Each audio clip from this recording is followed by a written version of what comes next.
Good day and welcome back to Elementary 72 Gaming. Now, as I said, I am playing more than one game at a time. So Valheim is on the one side and on the other side is Ark. Now, this video is being made on the 23rd of June, and for me the 23rd of June is my birthday. So I'm having a little bit of extra fun for the day. And here is exactly what you can expect from the channel. So in the next few days, I'm actually going to go through and I am going to take on the bosses on either Extinction or the island. Now, the island is a very big quest because first of all, you're going to have to do the land-based caves. That's going to require something like Cathyla. Then you're going to have to do the sea-based caves. That's going to require Basileosaurus. So I'm going to have to take down a Basileosaurus into the oceans. And with the limitations on the server as they stand, if I am reading it correctly and if I'm understanding it correctly, I cannot exceed 10 structures on any base that I set up on another location. So if I set up another location, like the island, I'm going to have to reduce that base to 10. However, due to everything having limitations at the moment till the 16th of July, I can keep 2 bases for this time. So that kind of opens up quite a bit of opportunity. Now, what I'm going to be doing here on this particular series is I am going to be raising up Tech Rexes. Now, as you can see, their rank is quite high. They are 554. Now, the reason for that is Tech Rexes in the wild will have an additional additional 60 levels. They have that bonus levels. If I'm wrong, it's 390 as the maximum or 380 as the maximum, but whichever way it is. Let's see, on vanilla it's 150 for standard, and you can pick up one at all the way up to 180 or 190. Okay, right, so I'm getting a little bit lost. So anyway, with that whole story, my teammate C, who hasn't been featured on the channel as yet, because every time I play with him, it is so unfortunate that the lag is so crazy, I can't even concentrate on the game with the lag. So you can imagine the lag that you see right now is still tolerable. And the lag that I go through for some missions and some other items in the game are just insane. And there's multiple reasons to it. Number one, we're on a very large server. It has 250 open slots. That is the Void. They are a massive community play opportunity for people. So if you are playing Ark and you're looking for a place to come and do your boss fights, interact with a nice community, have a nice friendly time, this is a pure PvE play. There's no PvP, there's no nasty behavior, and none of that makes a difference. They have certain limited rules, which I understand the rules that they have in place. Number one, you can't trade rare dinos. So Gigas, Wyverns, and a few other exceptions on the server are not allowed to be tradable between players. If you do want to trade, you can use the auction houses, which is one of the facilities that they host on the server. They also host a ton of dino and chibi giveaways, which are rare chibis and rare dinos that they will give you at a much higher level than you would get in the game. So they're basically perfect tame dinos for you with a huge amount of advantage. They have fantastic stats as far as I understand them. Now, overall, the reason why I'm raising up Tech Rexes of all the possible dinos is they have extra levels, and with extra levels come extra opportunity. Now these two unfortunately have 87 wasted stats. Yes, so from this you can minus 87. That's going to give you an idea of where they really sit in power, and that will compare to my owls on the other side. My owls on the other side are 489 because they have a 0 movement speed stat. These Rexes have a 87 movement speed stack. So that is where the wasted levels are. Movement speed does not improve the movement speed of the creature. Even though it is allocated to that level, it still comes out as 100% movement speed. So it is wasted levels. It is pointless, and it is why you want to find as low as possible on movement speed. A 10 or a 20 is a very good find. A 0 is an amazing find. And you can find 0 in that stat. Food is important on Rexes. Just for a by the way, when they eat, even when they're in combat and things like that there, every time they eat or they run down their food stats, they heal a little bit more. So if you take them in to fight, say for example the Brood Mother, and they have 26,000 food, every time that food bar fills with a little bit more food, and when they're healing passively with the Daeodon and creatures like that, they do run through stamina a little bit faster. That means they run through food a little bit faster. That means the health stacking effect doubles up on them. The only creature that doesn't affect the health stat in that way is the owl. The snow owl directly heals creatures and therefore does not have that killer effect. Now I'm just going to open out this Rex's inventory to show you what the raw stats are. Now this is a perfect pair. Now if you look at it, this has 20,000 base health. The other Rex that I run around with on a regular base only has a total of 16,000 to start with. That is its base stat. So if you count this, this is 4,000 higher. And once imprinted, I come out close to the 25,000 mark for the 16,000. So if you count this one, it's going to come out closer to the 30,000 mark. And the smaller the gap you have to cover, the better it is for you. Now, if I'm going to pull up the stats on this Rex, and I can put it up to 100 health points, which is where I really want to be, at the very least on any Rex, I won't have to allocate many levels into health, and if I do, the Rex will be more tanky. It's going to be far better to use in combat. The next thing is the melee. The melee isn't fantastic on these tech Rexes. As you can see, it's just a 584. Now, most of you are looking for about an 800 to 1000 as your base stat, but I know when imprinted that melee shoots up to almost 900. Now that's because it's very similar to my original Rex again. So I should be in the range of 900 for that base stat. So if I'm going to raise the stats on this, I am definitely going to raise health and melee more importantly than anything else. 1300 weight is a fantastic starting weight. Once the imprint goes in, it's going to shoot up to almost 2000 weight. So that is another killer thing for these boss fighting dinos. Now this is just a little bit of like a tutorial on what you're going to need for your boss fights. Now obviously I am on Genesis right now, but this is showing you boss fight adventures. Now the reason for the name change Ark Void boss fight adventures is these are being made for boss fights. So the first boss fight you're going to see me do is likely going to be on Extinction. The Forest Titan is one of the easiest bosses to go into, and having 50,000 base health on a Rex is going to be a fantastic thing to start with. To take on the Forest Titan, a solid 50 Rexes should be enough to take him down. 100 would be pushing it to a better standard, but anything more would be just another advantage. So myself and Lexi will be going through and doing this here. Lexi is going to be disappearing in the course of the week for his work rotation of 2 weeks on an oil rig. If I'm correct, it is an oil rig or it's a mining rig, one of the two.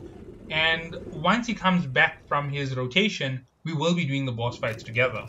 Now that doesn't mean that you're not going to see many adventures. The adventures for the boss fight is going to be picking up all of the artifacts. Now when I go over to the island, I do experience some lag, but it is nowhere in the region of what I experienced on Genesis Part 2. So I'm going to pick up as many artifacts as I can, and I'm only playing on the story mission map. So you're not going to see me on Belguero, you're not going to see me on Ragnarok. I'm not going to be able to get those easy artifacts from those two maps. So I'm going to go through the caves on the island, and I'm going to enjoy myself right through. You're also going to see me doing some water breeding at one point or the other, because I need to do the breeding for the Basilosaurus. The Basilosaurus needs to be nice and powerful, so I can actually have something to pull through into the water caves. Now, my restriction on water dinos is I must have 5 on me at all times. So what is the reason for 5? 2 are meant for you to move around with so that you can keep a mate boost, and the mate boost makes sure that your dino takes less damage, does more damage, and that is effectively a massive gain to anybody who's playing. So when you're doing anything, make sure that you always have a male and female as your pair that you're running around with. Now this is the first one that you're going to see. These are the Rexes. Obviously, these are still babies. You can see they're juveniles. Once they are fully grown, I'm going to mate them up and harvest an army. And over here is also something else. C tamed up a ton of Thylacoleos. Now, Thylacoleos are a fantastic creature again. And once again, I am going to go through, look for their best stats, and I am going to try and pull out a perfect stat Thyla. Now, perfect stat Thyla will go directly into the soul terminal and not through the hatchery because they gestate. Now, once I have a perfect stat Thyla, that means that a lot of things are going to become a little bit more complicated. So the Thylacoleos are a little bit more of a more powerful brand of creature. You need them for caves. That's the only place where they shine. And you can take them through most of the caves, and they're going to help you big time because you can jump over the ravines, you can jump into the artifact area, you can climb walls, and that makes them a good usage creature. So I'm going to use the Thyla to get an advantage on the island. Since it is an island creature, it isn't cheating in any way. It's not like I'm taking a rock drake in, which you can't take into those caves because it's too large. But nonetheless, this is going to be fantastic. I'm not taking in a Deinonychus, which is also a fantastic creature. Its long jumps and its latching to the wall is going to really help with any one of these. So I'm going to go around with the Thyla, grab all the artifacts in the caves. Same rule applies, 5 of every item. Now obviously we're using the gravestone mod, so I can always get away with a lot less. I might need to tame a otter. Now the otter is a very difficult creature to get your hands on because most of the time it's out in the water. Then you have to kill fish, and you have to take the fish and feed it to the Thyla. Sorry, not the Thyla, to the otter. And the otter will run around and go crazy and jump back in the water and jump out of the water 1,000,001 times. And it becomes a bit of a heavy tame. It's very similar to the Shadowmane in a way, where you feed it the fish basket and you have to wait for the right time. Similar story with the otter. If I can get enough fish for the otter, then it will make it a much easier tame. The other option on the otter is to go and tame myself an Ichthyornis. The most Ichthyornis, the bird which everybody really hates. So go find a bird, knock it out, tame it, and that will be the next option for getting away with all of this crazy stuff. I'd have to knock it out with the snow owl to start with, and then I'd have to bola it or do something else to make sure that it doesn't move, or have someone with me so they hit it twice and knock it out, and then fill it up with some fish meat, get it to tame, and that will be the end of the story for me when it comes to a Thyla. Not a Thyla, sorry, to an otter. And you only need one otter. It's a cheapish creature. You can clone it or you can mutate it, whatever it is. The two stats which are important on an otter are the health and the weight. You don't need melee, you don't need stamina. It doesn't drain stamina, it doesn't drain melee. It is effective to help you against the cold on the maps. I'm just giving a basic on what's going on with these boss fighting adventures. So that is one of the creatures I might tame. And the other very important thing about an otter is it can hold multiple of the same artifact. And it is the only creature that can store artifacts for you. You can store artifacts on your person, and the creature can. So if you can go and grab an otter and fill it up with 9 of each and every single artifact from the map, you are capable of completing all the boss fights. If I am correct, each boss fight goes up with the number of artifacts required. So they'll start off with 3, then they'll go up to 6, then they'll go up to 9. And if you collect 9 of each, you have more than enough to complete the boss fights. Then you take all the artifacts plus the trophies from the alpha fights and you complete the Overseer on the island. So once you complete the Overseer, that's when you first ascend. It is a fantastic experience. And since I have started on Genesis, I have all the engrams unlocked for me already. So any engram that I want is literally at my fingertips right now. All I've got to do is buy the engram points and add it to my total, and that will be a fantastic way to pull up a little bit more past where I need to be. There are certain things you can do to get exactly what you want. You can wait for someone to complete red core and have the hexagons going crazy, and then you can go and you can farm the Alpha Ferox Hunt mission. Now, I found this out through a video from another YouTuber called Suntech. If you complete the Bulb Dog Hunt mission, the tanking mission, you get a better net gun. Now, that net gun, if you take it and you use it against the Ferox in that Alpha Ferox Hunt mission, you can pin him down and do damage to him without him hitting your creatures. That means your army has a big time reduction in the chance of death. I need to go and rename those Rexes. And after I'm done with that, I'm going to start up with the Thylas, trying to get a perfect stat combination. No, that's options, change name. Now, here is something that I love to do. I love to name them perfect stats.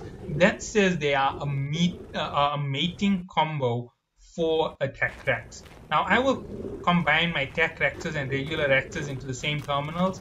I have no qualms against it. So, yeah, you're going to see me do that there with them.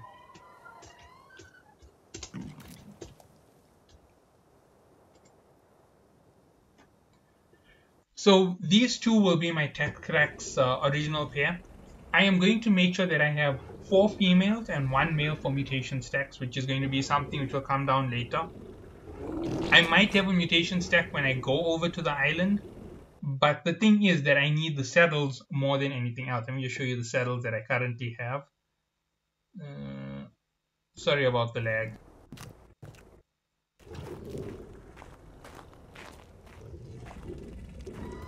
Now, there is the one thing that a lot of people make the mistake on. When you are breeding creatures, it doesn't matter whether you have the imprint buff. It matters what stats you are boosting into your creature. They matter more than anything else when it comes to your standard tames.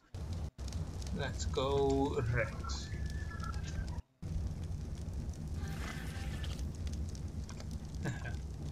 Let's see if I can. As I said, I need 50 for that fight against the Titans.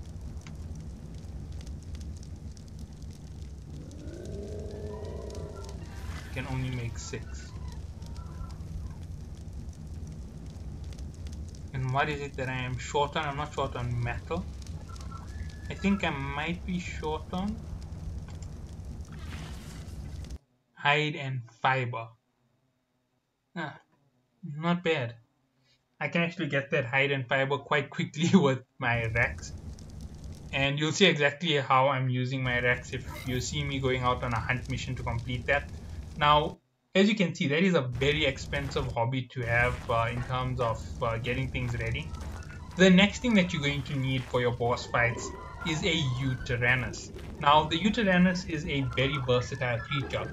Its eggs are used for the highest level kibble, so you have exceptional kibble at your disposal. Exceptional kibble tames creatures faster. It may be a little less effective than mutton, but the big benefit to it is very high level creatures tame much faster. Instead of waiting 10 minutes for me, which is what it is on the server, or for you waiting 2 hours for a creature to tame, with the highest level kibble, it might make that long period about 10 times shorter. So instead of it being 2 hours, you might have to wait 5 minutes.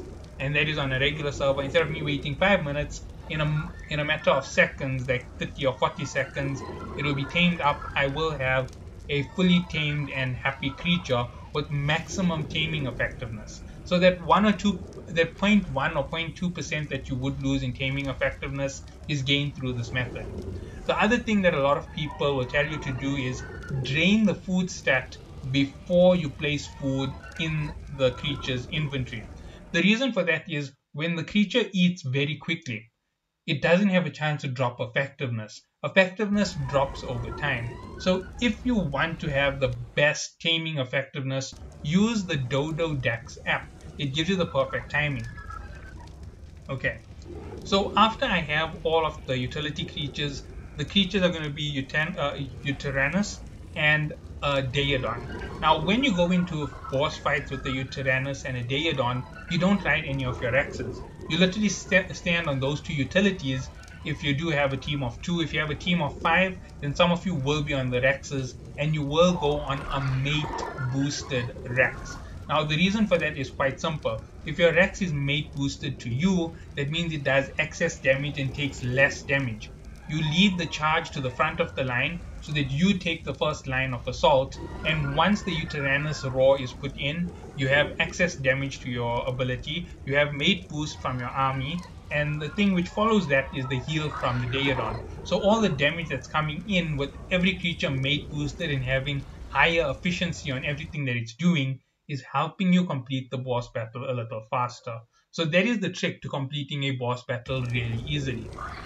Mate boost and imprint make a massive difference to your fight, and I'm not even joking about it. If I'm correct, standard imprint is 10%.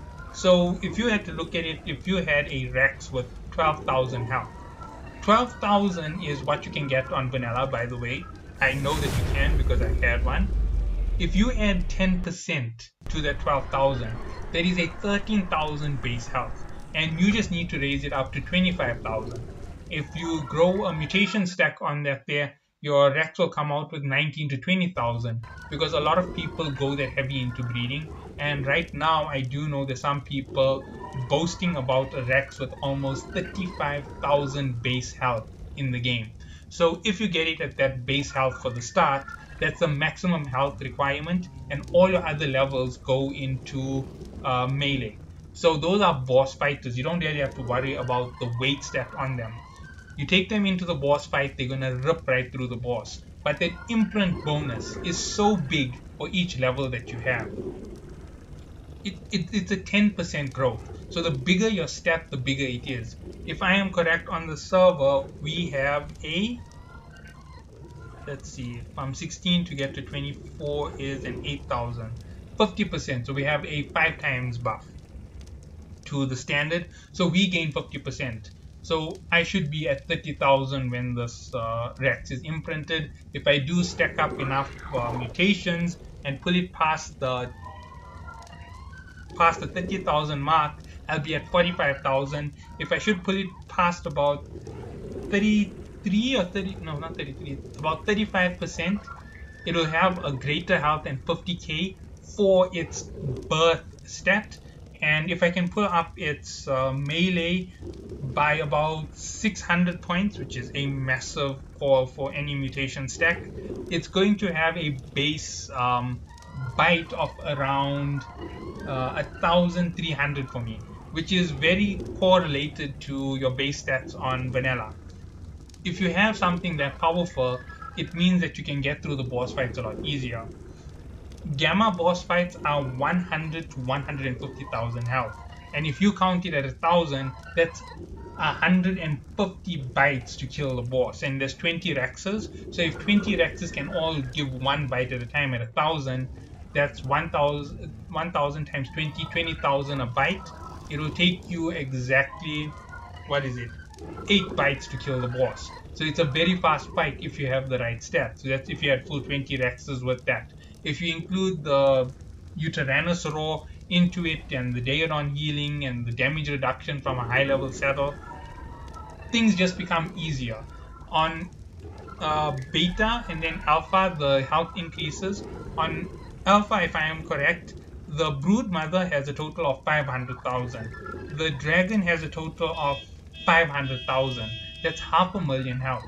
And if you can have these massive stats all boosted up, that's 500 bites to kill it, right? 500 bites from your Rex, which does 1,000 damage. If you have a total of 20, 500 divided by 20, that's going to be 25 bites. 25 bites don't sound like they're that long, but they can take a long time. More than a minute at least in that fight, because you are being pushed back, you are being hit, there are other creatures interfering in your fight. All of that makes a big difference. So all of that being put together will make that fight really fast. That's how come so many people can just rip through the dragon, because they set up their dinos perfectly. On vanilla, I know 1,000 DPS is an absolute possibility. I've seen people running around with 850 in the wild on an unimprinted dino. Actually, that was me.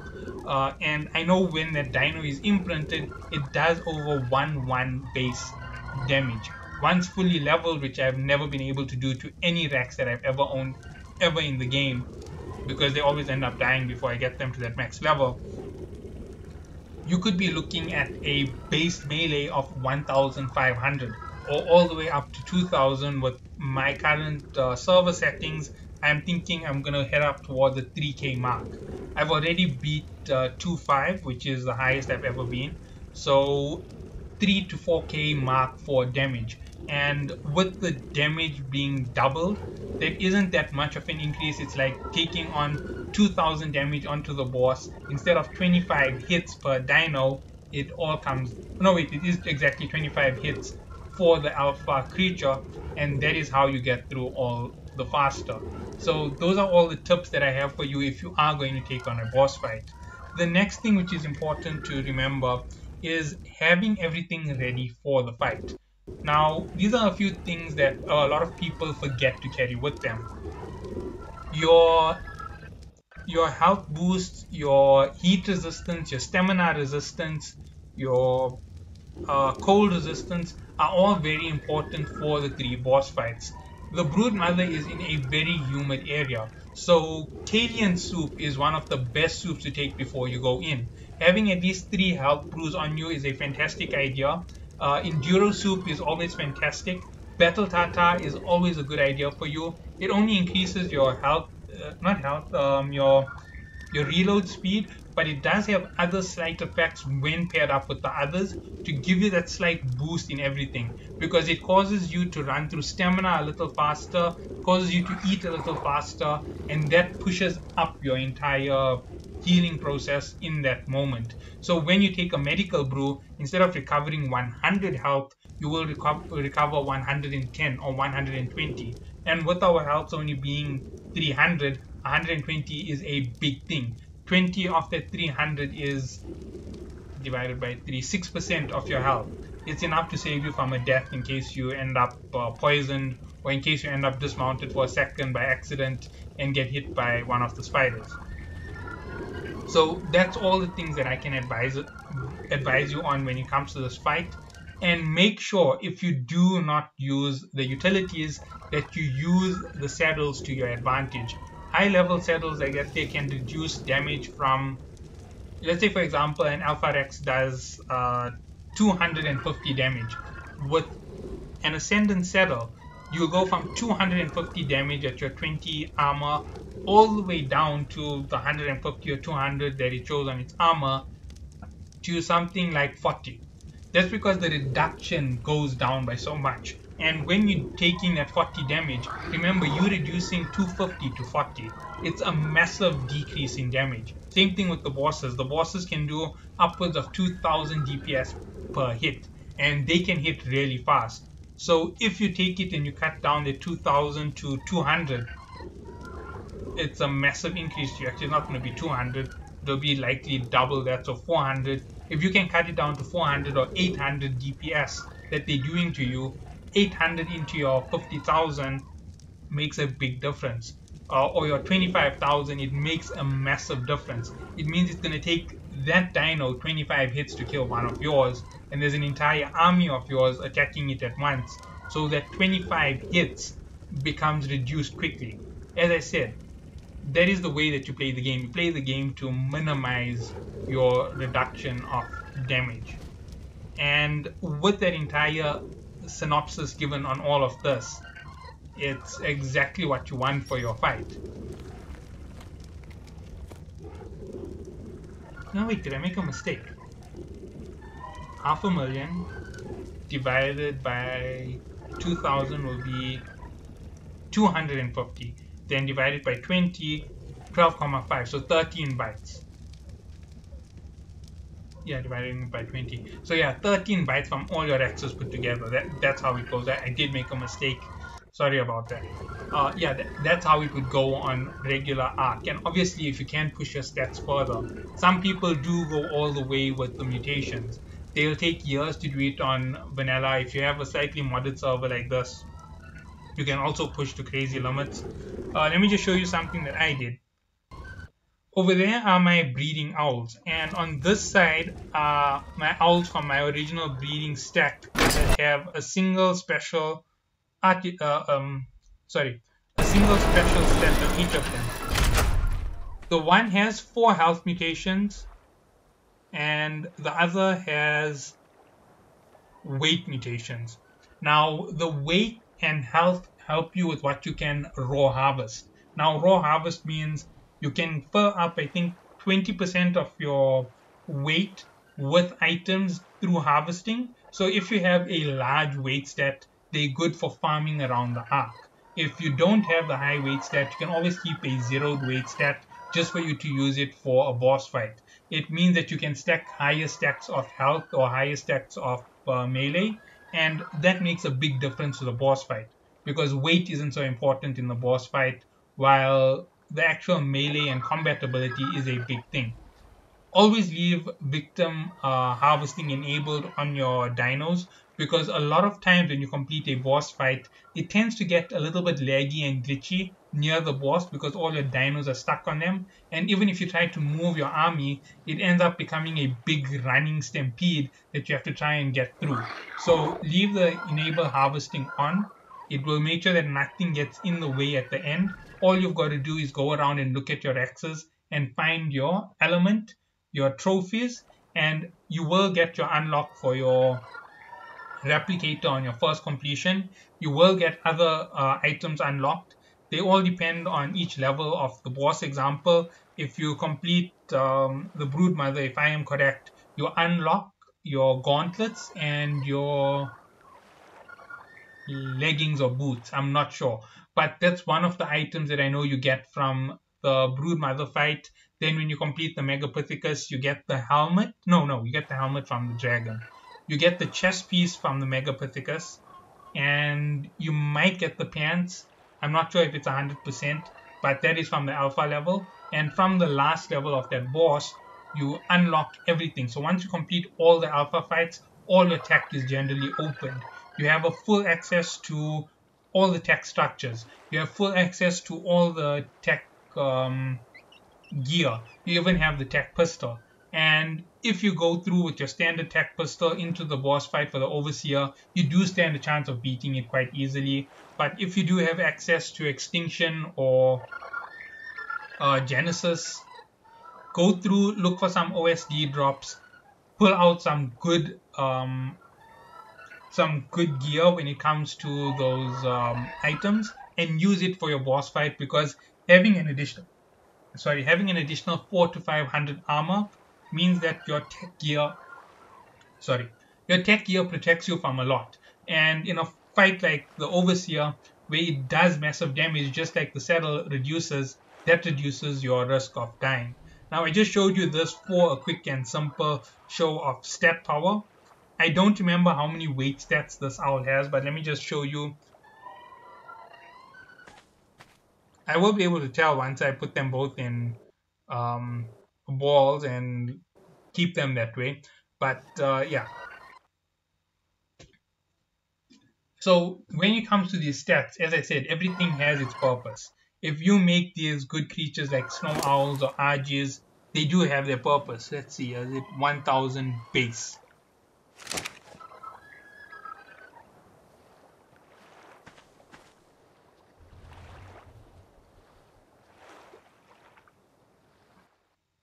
Sorry about that, biting the lag. Big bases have a tendency to do that.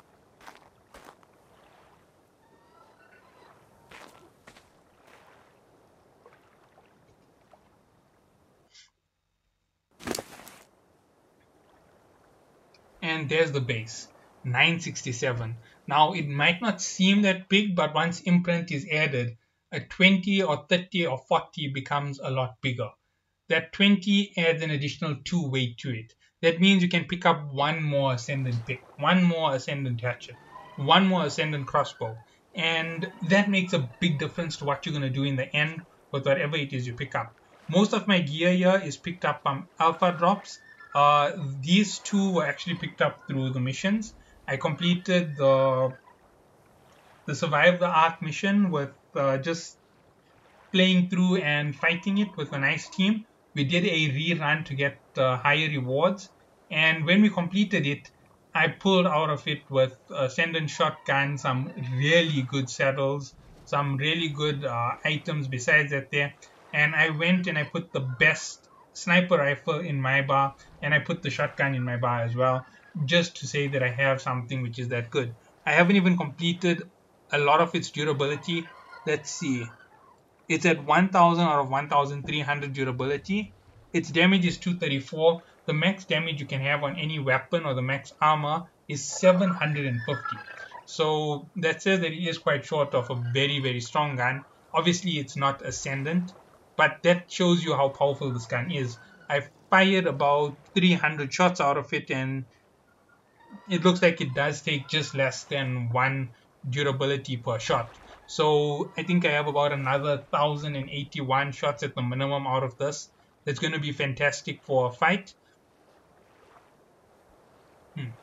All right. I think I've spoken a little bit too much for now. And I will catch you all in the next one. When you do catch me on the series, you might catch me on Extinction if I do decide to pull off Extinction for quick access. That's because the Titans on Extinction are open world fights. You can use Gigas, you can use Rexes, you can use Snow Owls, Wyverns, whatever you want on those bosses. It is a very effective way to take them down. You just have to be in the arena with them and flood those bosses as fast as possible to kill them. You can run away from the fight at times because the Forest Titan has a habit of growing the weeds out and pulling you in. I don't want to get caught with that because it does dismount you. That's one of the reasons why you want really high armor items. So a pair of riot gear before you unlock tech. That will make a fantastic difference to your entire fight. And I don't know how this trick works, but someone said that you could actually take regular tech gear and put your Genesis gear over it and have unlimited power. So I don't know how it works, and I don't know how to use the helmet, by the way. But I'm hoping that I will get a chance at it sometime in the future. Okay, so that's all for now. I will catch you all in the next video when it comes to my Ark adventure, and hopefully by then it's going to be a nice solid boss fight, and you will hopefully enjoy that fantastic boss fight adventure. Actually, there's still the caves as well. There's plenty of caves. There's the cave to the Forest Titan. There's the cave to the Ice Titan, cave to the Desert Titan. I will show you all the cave runs. I will show you all the caves for the island, all the caves for Scorched Earth. Aberration, there's a few caves. I'll show you those. I'll show you the Rockwell fight. I'll show you all of the boss fights leading up to Genesis Part 2 when I finally take on Rockwell in this simulation. Something else to know is what happened in the arcs and what's happening on this station are related, but they're absolutely separated. The arcs are an initiative from one government in the game, and the spaceship is from another government set within the game. The one believes Earth will never be habitable again, and Rockwell has landed on Earth, so there is a story for Rockwell on Earth, and there is a story for this lifeboat that will land on another planet, because we heard Rockwell roar at the end of Aberration landing on Earth. And that is where that story ended. So we do have more stories for Earth. They can show us everything that's happening on Earth in the future.